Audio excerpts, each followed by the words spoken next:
ఈ మీనరాశి జాతకులకు ఈ వారము ఆరోగ్యం పట్ల కొంచెం శ్రద్ధ అవసరము.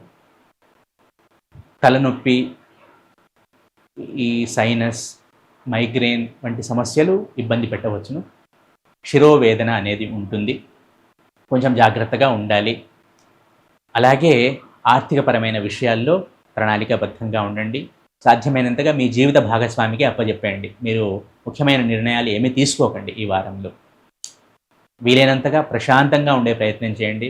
ప్రశాంతమైన వాతావరణంలో ఉండండి. ఏవి మెదడుకు ఎక్కించుకోకండి.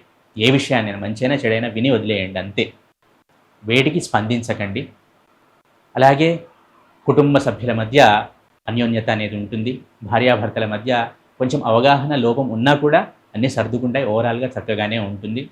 ఆర్థికపరమైన విషయాలు ఇంతకుముందు చెప్పినట్టు ఏవైనా ఉన్నా కూడా అసలు జీవిత భాగస్వామికి అప్పచెప్పండి. మీరు సాధ్యమైనంతగా అన్నింటికీ దూరంగా ఉండండి ఈ వారం. అలాగే వృత్తి, ఉద్యోగ, వ్యాపారాల్లో ఉన్న మీనరాశి జాతకులు ఈ వారం కొంచెం శ్రమించాల్సిన అవసరం రావచ్చును. ముఖ్యంగా వ్యాపారంలో ఉన్నవారు ముఖ్యంగా కొంచెం ఓపికగా, ప్రణాళికాబద్ధంగా ఉండండి.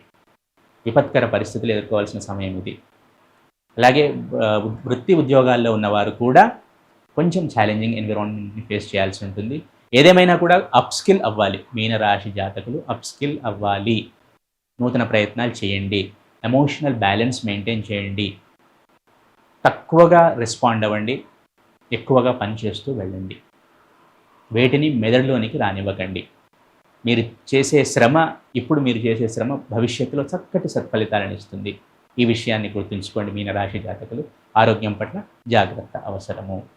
మొత్తంగా చూసుకుంటే ఈ మీనరాశి జాతకులకు ఈ వారం కొంతవరకు ఛాలెంజింగ్గానే ఉంటుంది. దత్తాత్రేయ స్వామి ఆరాధన చేయడం వలన ఈ మీనరాశి జాతకులు సత్ఫలితాలను పొందుతారు.